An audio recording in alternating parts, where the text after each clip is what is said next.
Queridos amigos, hoy me parece oportuno hablar de feminismo, de la dignidad de la mujer, de género. Voy a tratar de hacer una apretada síntesis, es un tema ya muy remanido, muy hablado, pero me gustaría hacer una síntesis. Si nos remitimos al Génesis, cuando el hombre, Adán y Eva, estaban en el paraíso, dice el Génesis, y los creó varón y varona, ¿sí? Sin hacer ninguna diferencia. El Señor lo crea primero a Adán, dice, no es bueno que el hombre esté solo, le dé una compañera. Y cuando la crea a Eva, parte de Adán, es decir, son uno parte del otro, dice así, varón y varona, dice la primera traducción. Hombre y mujer los creó y serán una sola carne. Pero cuando ellos hacen el primer pecado de desobediencia al Señor, ese símbolo, comen del fruto del árbol de la ciencia del bien y del mal, es decir, tienen una actitud temeraria de no aceptar la ley objetiva del Señor. El Señor les dice, hagan lo que quieran, pero la vida es mía, yo soy el dueño de la vida y yo les digo lo que está bien y lo que está mal. Entonces utilizan el conocimiento para, como ahora mismo, los gnósticos y muchas sectas, para desafiar el poder de Dios. Yo voy a saber, quiero conocer para saber lo que es bueno y lo que es malo. A pesar de todo lo que Dios me dio, soy felicísimo en el paraíso, tengo todo, mucho más de lo que necesito, soy inmensamente feliz, la naturaleza es toda armonía y belleza, y no muero, y soy sano. En vez de eso es porque tengo que acatar, como Satanás non serviam. Bueno, y en ese, dice la Biblia, la traducción real de la Vulgata, que Dios los expulsa del paraíso y como castigo le dice a Adán, que tenía todo servido en el paraíso, ganarás el pan con el sudor de tu frente. Y después le dice a Caín, sembrarás al hijo de Adán que mata a su hermano y la tierra no te dará fruto. Es decir, se establece como castigo a ese desafiar a Dios el tener que luchar contra los elementos que antes habían sido sus amigos, sus servidores, para que les den sustento y los mantengan. Y a la mujer le dice, parirás los hijos con dolor, pero además, fíjense esta frase, arderás de deseos por tu marido y él te dominará. Llamativa, tremenda esta frase que me ha hecho reflexionar muchísimo, es decir, de esto nos redime el Señor, ¿no? Con su venida, pero en la antigüedad, en todas las culturas antiguas, me refiero a China, India, Japón, por supuesto Media, tanto Asiria como Caldea, en todas ellas la mujer era prácticamente considerada un objeto del hombre. Y la mujer se sometía voluntariamente a ese hombre, dispuesta a hacer todo lo que le diga. También en las culturas indígenas. De hecho, los incas lapidaban para la flecha del sol, por ejemplo, las dos culturas que se dicen más avanzadas, que habían adquirido el grado de civilización de los antiguos egipcios 2500 años antes de Cristo, cuando en el año 1500, es decir, en el siglo XV, los españoles llegan a América. Estas culturas avanzadas tenían más o menos el avance de Egipto 2500 años antes de Cristo. Y bueno, los aztecas, por supuesto, eran carnívoros. Eran no carnívoros, sino caníbales. Comían, hacían antropofagia nutricia, ya que cercaban o apresaban a todas las tribus que los circundaban, hacían cautivos y los tenían en corrales y se los comían para la fiesta del sol. En varios lugares de México, en las pirámides más chicas, están dibujados en la puerta, en las paredes, las personas que ellos se iban a comer, ¿no es cierto? Tremendo. No me voy a detener en eso. Los incas lapidaban vírgenes, doncellas hermosas, para la fiesta del sol. Las enterraban vivas, las seleccionaban, que no tuvieran ninguna mancha. Tremendo, tremendo. En el caso de los aztecas, todas las tribus eran enemigas, eran posibles esclavos y posibles alimentos, pero la mujer no tenía ningún derecho de reclamo. De hecho, uno de los grandes sacrificios al dios era el niño recién parido, sacarlo de la mujer y arrojarlo al horno para satisfacer la ira de los dioses, lo mismo que hacían los cananeos en época de Cristo. ¿Recuerdan esa parte del Evangelio donde una mujer cananea se acerca y le pide al Señor que cure a la hija, y el Señor duramente le dice: el pan de los hijos no es para los perros? Y la mujer se humilla y dice: Señor, pero los cachorros comen las migas que caen de la mesa de los hijos. Ella no desdice al Señor, se humilla, mantiene su fe, y el Señor la perdona y dice: vete, no he visto una fe tan grande en todo Israel. Y la perdona y le cura a la hija. ¿Por qué le dijo perros? Porque los cananeos adoraban al dios Baal y arrojaban a los niños recién paridos, recién nacidos, pobrecitos, vivos al horno del dios, igual que los aztecas. Un pecado nefando para el pueblo judío, eso no era propio de la condición humana. Bueno, así empieza la historia, y así empieza también en esa frase del Génesis: arderás en deseos de tu marido y él te dominará. Ese castigo bíblico, y la mujer realmente en todas esas civilizaciones precristianas y actualmente en la China misma es sometida y es muy despreciada. Hoy mismo en China, que es una civilización donde el cristianismo llegó a duras penas a muy poquitas minorías de gente, las niñas, como pueden tener un solo hijo en China comunista, cuando por ecografía ven que es una nena, la abortan. Tengo por ahí varios videos. Bueno, cuando viene Cristo, por supuesto, dignifica a la mujer. De hecho, acuérdense lo que los fariseos le reprochaban: que anda con mujeres y pecadores, porque las mujeres lo seguían y él las respetaba de una manera extraordinaria. Como ya Sócrates había hablado con mujeres, lo cuenta Platón en sus primeros diálogos, y veía que las mujeres eran ciudadanas porque podían pensar y razonar y responder. En uno de sus primeros diálogos en la República, me parece, dice que la mujer es pensante porque puede responder a los diálogos como los varones. Después, en los últimos diálogos se desdice, pero bueno, esto es 500 años antes de Cristo, y Cristo de alguna manera rechaza todo eso, se rodeaba de todos, hablaba con todos, y de hecho cuando la van a apedrear a María Magdalena, que no era una prostituta, hay un error de concepto grande. María Magdalena era una cortesana, María de Magdala. Magdala era una ciudad griega en Medio Oriente, hermana de Lázaro y Marta. Eran 3 hermanos ricos y ella pertenecía a la corte de Herodes y tenía todos los vicios de las cortesanas, que justamente no tienen que ver con la castidad, sino todo lo contrario. Entonces la ley judía era muy dura en ese sentido. La mujer que era encontrada con un varón que no fuera su marido era apedreada, y estaban en eso por lapidar a María Magdalena. Cuando aparece Cristo, se agacha y empieza a escribir en la tierra, y dice la tradición que él empezó a escribir los pecados de todos los fariseos que instaban a la lapidación de María Magdalena, y se fueron retirando de a uno. Y entonces dice: mujer, ¿quién te ha condenado? Nadie, Señor. Yo tampoco. Vete y no peques más. Solamente le dice: vive dignamente como una mujer de bien, yo estaré contigo. Y fue su mejor amiga.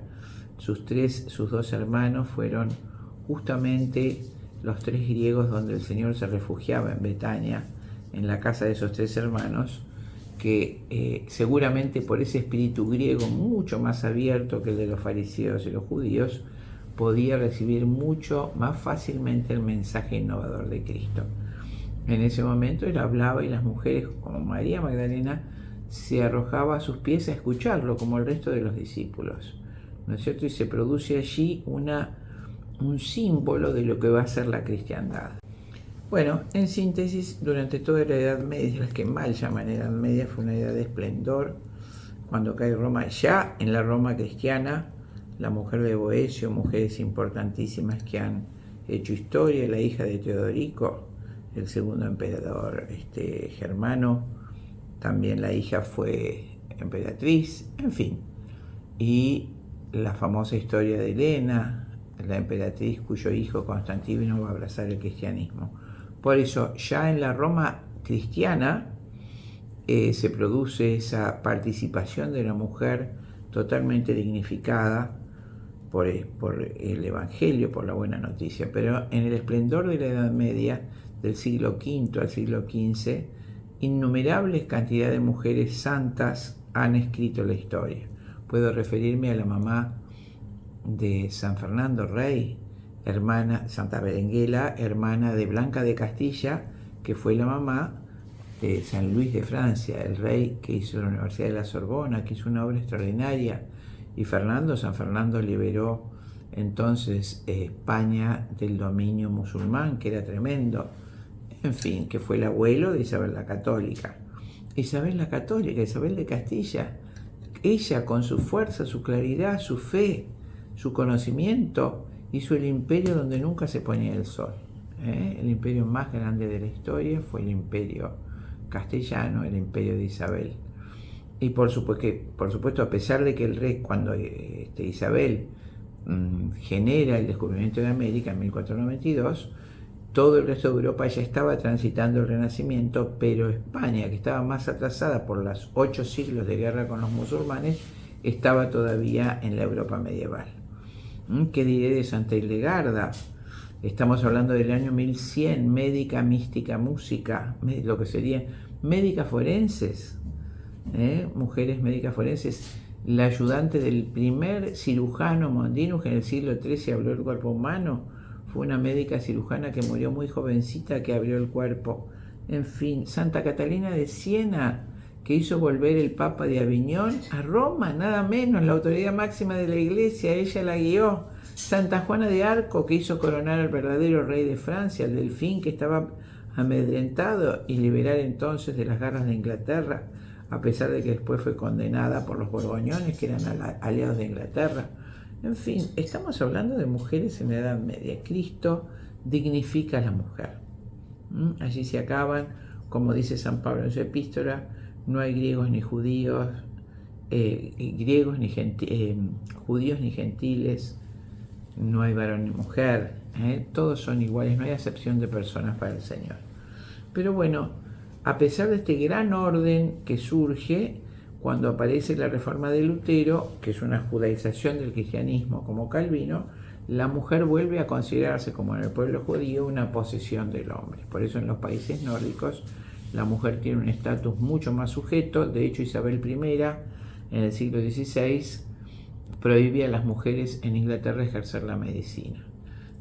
Recuerden, como Rivadeneira Carles dice en sus 3 tomos, la reforma protestante es una judaización del cristianismo, es volver a los criterios y ritos del judaísmo precristiano. De esa manera, por supuesto, la mujer vuelve a su, ¿cómo les puedo decir?, reclusión en el hogar. En la cristiandad nunca dejó de ser madre, su principal papel, madre y esposa, edificadora de la sociedad, pero la mujer participaba en la vida social y política de los reinos. Bueno, y luego a partir de la Reforma Protestante se va a producir una rebelión en el hemisferio norte de las mujeres contra ese ordenamiento un poco farisaico de los países de la Reforma Luterana y Calvinista, y aparecen los primeros movimientos feministas. Un poquito antes, es decir, tiene que ver con esto que les digo, la Revolución Francesa fue concebida primero por los pensadores liberales ingleses, ¿no es cierto?, y la masonería, que quería abolir la monarquía cristiana. Entonces, todos los integrantes de lo que llamamos enciclopedia, seguidores de Voltaire, eran de alguna manera liberales y anticristianos. No de alguna manera, francamente liberales y anticristianos, odiaban la Iglesia Católica. Voltaire le decía a Nuestro Señor el infame, y a la Iglesia la infame, y por supuesto atacaba en sus obras, en Cándido y otras de sus obras, al pudor directamente. Pero bueno, más allá de esto, de nuevamente reducir a la mujer al papel de figura o sex symbol, dirían ahora, papel erótico, uno de los libros del Marqués de Sade va a ser Justina y los problemas de la virtud, burlándose de la virtud de la castidad, puntualmente, todo ese liberalismo va a cuajar en un feminismo que va a traer el marqués de Condorcet, uno de los revolucionarios franceses. Realmente la Revolución Francesa fue la revolución masónica más grande de la historia, más cruel, más injusta, más bárbara. Hay un libro hermoso que narra la protagonista de una familia noble que le toca enfrentar en la Vendée a los ejércitos revolucionarios. El libro precioso se llama Una familia de bandidos. Es hermoso, aconsejo que lo lean para ver en primera persona qué barbaridad hicieron los revolucionarios y no el cuentito que nos cuentan los libros de historia en la escuela. Pero en ese momento el marqués de Condorcet decía, va a buscar a las mujeres para que participen de la revolución y se rebelen contra el orden cristiano. La primera revolucionaria, una de las primeras convocadas, fue Eta Palm, que enarbola las banderas revolucionarias contra el orden cristiano, llama a las mujeres a participar de la revolución como ciudadanas. Ahí Olympe de Gauche va a escribir Los derechos de la mujer y empieza ese feminismo a tratar de anticuados, de retrógrados, los principios por los cuales la mujer dedicaba su principal función a la crianza de los hijos. Por supuesto, terminada la revolución, el mismo Napoleón, revolucionario si los hay, el general del ejército revolucionario, dice: si quieres tener una sociedad educada, educa a la mujer y lo lograrás. Sabía perfectamente que de la mujer depende la sociedad. Entonces, luego aparece el marxismo a mediados del siglo XIX y, por supuesto, los movimientos feministas marxistas para sacar nuevamente del hogar a la mujer, sabiendo ese concepto de Napoleón, que la mujer es la edificadora de la sociedad al transmitir a sus hijos la tradición y, por supuesto, en este caso, la tradición cristiana. Hay un libro que hace época, que es el libro de Engels, La familia, la propiedad privada y el Estado, donde dice que los dos grandes enemigos para implementar el comunismo marxista a nivel mundial son la religión cristiana y la familia monogámica. Entonces, de alguna manera tiene que destruir esa familia, y para destruir la familia debe sacar a la mujer del hogar. Entonces, ¿qué hace Freud? Freud era sobre todas las cosas marxista, adoraba a Marx y quería imponer el marxismo. Como él mismo dice, no quiero ayudar al hombre, quiero hacer la revolución en la mente de cada hombre. Cuando él diseña el psicoanálisis, lo hace expresamente deformando el mito de Edipo. Me refiero a la tragedia de Sófocles, que va a llevar al teatro maravillosamente esa obra, donde gira en torno al oráculo de Delfos. El griego tenía un respeto sacralizado por el destino, es decir, había algo que estaba por encima de él y que regían los dioses, que era el destino, y ese destino se lo transmitían los dioses a través de los oráculos. Y en el templo de Apolo en Atenas estaba el oráculo de Delfos, y allí todos los políticos, los religiosos, los líderes, todos iban a preguntarle al oráculo sobre su futuro y lo que debían hacer. Bueno, y allá Layo, en su momento, el esposo de Yocasta consulta a los dioses, le dicen que su hijo lo va a matar y se va a casar con su mujer, entonces decide matar a su hijo. Pero el chiquito es abandonado, rescatado por unos pastores, y cuando cumple 18 años, ese chiquito, que Edipo, que significa pie hinchado, justamente porque es atado de los piecitos para ser arrojado, ese chiquito crece y va a consultar el oráculo. Y el oráculo, a la entrada, dice: conócete a ti mismo y conocerás el universo y los dioses. Pero la impulsividad del joven Edipo hace que solo no lea eso, no reflexione en la advertencia que te hace el oráculo al entrar, y escucha lo que le dice: matarás a tu padre, te casarás con tu madre, y sale como loco, pensando que sus padres son los que lo habían adoptado, y no hace caso del oráculo, que para proceder le dice que se conozca a sí mismo. Entonces, bueno, va a Atenas, sale corriendo de Corinto, residía en Corinto, va a Tebas, perdón, y en la puerta de Tebas había una esfinge que, por supuesto, mataba a todos los jóvenes que trataban de entrar a Atenas y a Tebas, perdón, y lo desafía con un enigma. Antes que eso, cuando él va hacia Tebas, un hombre señorialmente lo arroja del camino, y él, como no averigua nada y procede con su impulsividad, lo desafía, lo mata, y no sabía que ese hombre era el rey. Entonces, cuando llega a Tebas, lo desafía la esfinge con una adivinanza, él derrota a la esfinge, por primera vez es derrotada, la esfinge desaparece, y entonces es aclamado por el pueblo de Tebas como el héroe que lo sacó de ese horror que hacía que la ciudad se muriera de hambre, pues nadie podía ingresar a ella. Y entonces lo aclaman y le piden que se case con la reina, que había quedado viuda, sin saber que había quedado viuda porque él había matado al esposo de la reina, Layo. Se casan y cae una desgracia sobre el pueblo.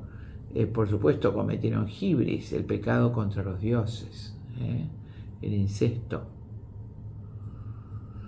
Él no lo sabía y empiezan a caer pestes y tragedias sobre la ciudad. Entonces ya Yocasta empieza a sospechar él también que algo no funcionaba, y él va al oráculo y el oráculo le dice lo que había hecho. Él se arranca los ojos y huye. Está bien, pero ¿qué dice Freud, que era marxista?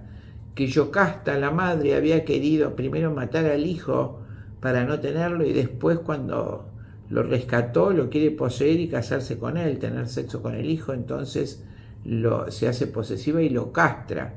Y por otro lado, Edipo, para poder poseer sexualmente a la madre, tiene que matar al padre, y mata a Layo. Esa interpretación totalmente burda, absurda, terrible. Eso es lo que llamamos psicoanálisis. Pero el fin del psicoanálisis, cuando uno se lo dice al niño y va interpretando al joven o al niño todo lo que le pasó en la vida a la luz de esa interpretación, la madre sería Yocasta, cualquiera sea el problema del chico.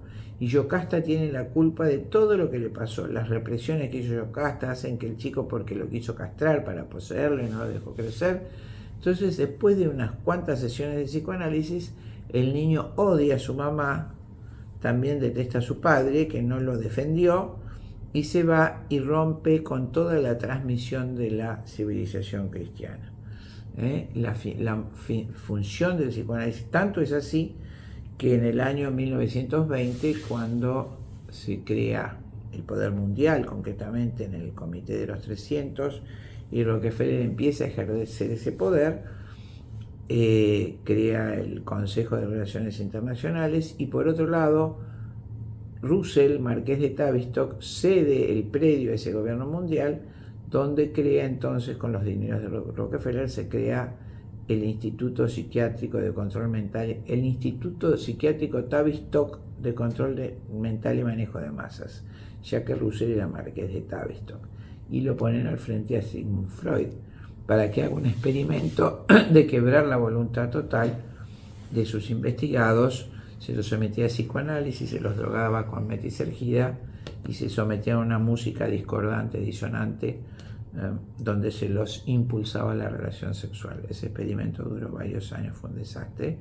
pero dio las herramientas de lo que se debía hacer entonces para terminar con la transmisión de la civilización cristiana, y así se hizo. Prácticamente todo Occidente fue sometido en las terapias de psicología a psicoanálisis, y se destruyó el tejido social. Fue una de las primeras causas o principales de destrucción del tejido social. Y en esa corriente se ordena el feminismo. Entonces, a principios del siglo XX, una mujer que fue Margaret Sanger era marxista, por lo tanto odiaba el matrimonio, odiaba la familia monogámica, y era marxista, es decir, cumplimentaba la desiderata de Engels, rechazar la cultura cristiana y destruir la familia. Bueno, esta mujer va a crear el movimiento feminista norteamericano, y va, por supuesto, a servir a Rockefeller en la implementación del aborto para liberar a la mujer y de paso para exterminar a las razas. Ella era darwinista y consideraba que había razas superiores, como la blanca, la sajona, y que las razas latinas y negras debían limitarse con el aborto y la contracepción, ¿no? Así dirige la Liga Eugenésica de Control de Natalidad, el Hospital de Aborto para Negros en Harlem en 1930 y en 1952 la poderosa IPPF, Parenthood, Instituto Federal de Planificación Familiar, que hoy termina con la vida de miles de criaturas en todo el mundo, en 66.000 sucursales, también en Argentina. Bueno, esta es Margaret Sanger, la joyita que escribe 2 libros, La mujer rebelde, rebelándose contra el matrimonio y la familia, y El pivote de la civilización, donde habla de que hay que exterminar a los incapacitados, débiles mentales y pobres, y las razas que consideraba inferiores. Un libro vergonzoso. ¿Y quién es la asidua lectora de esta mujer? La amante de Sartre, que es Simone de Beauvoir, que va a ser la creadora de lo que hoy conocemos como feminismo de género. Esta mujer, por supuesto, se trataban de usted con Sartre, y Sartre decía que era su amor necesario pero no suficiente. Ella le tenía que llevar las jóvenes del Liceo y de la Sorbona, la sometían sexualmente. Eso, cuando se publicaron las cartas de Simone de Beauvoir a su muerte, terriblemente trágicas, como se burlaban de las chicas que sometían sexualmente. Tanto es que al publicarse, una chica que leyó su nombre en esas cartas se suicidó. Pero bueno, y ella misma las tenía que llevar a hacer el aborto, porque Sartre odiaba a las criaturas, pero le encantaba desvirgar a las chicas más jóvenes. Imagínense que una mujer así, qué sentimiento podía tener, un odio a sí misma terrible. Tanto es así que escribe el famoso libro El segundo sexo. Y en ese, marxista, por supuesto, en ese libro, dice que en la naturaleza no hay nada que determine la hembra humana como un género definido, sino que es toda la civilización y el varón que ha creado ese sexo para servirse de él, que es una creación de la cultura. El segundo sexo. Entonces, la mujer, dice Simone de Beauvoir, hay solo 2 condiciones que hacen que la mujer sea diferente al hombre: la maternidad y la familia. Y de esas 2 condiciones debe desprenderse para ser igual al hombre. Eso, queridos amigos, es el feminismo. No es la dignificación de la mujer, sino como una envidia del varón, un deseo de suprimir la diferencia y ser igual al varón. Es una cosa horrible, demoníaco. Yo digo, gracias a Dios somos distintos. Qué más hermoso en la naturaleza que la diferencia complementaria y atractiva, la diferencia entre los sexos, el masculino y el femenino, la figura de papá y mamá, la figura de los novios.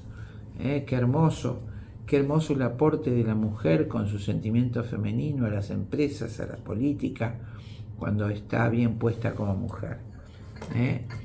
Por supuesto, esta falacia es el feminismo de género, que fue utilizada por el marxismo para sacar a la familia, a la mujer del hogar, y lograr lo que Engels decía: destruir la familia monogámica y el patriarcado.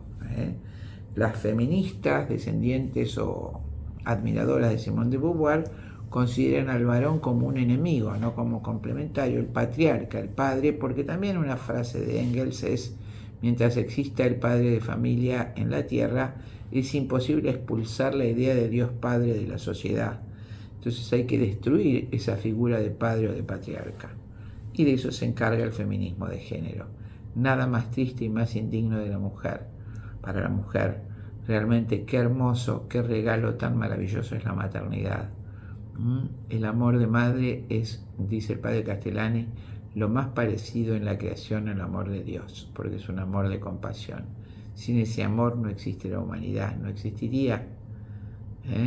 Por eso esa frase tan hermosa de Juan Pablo II en el año jubilar 2000: padres y madres, o muchachos y chicas, ustedes que tienen un incoercible deseo de defender la vida, sean siempre fuente de vida, jamás de muerte. Defiendan sin miedo la vida y la familia. Sin esos valores no hay futuro digno del hombre. Y por hoy nada más.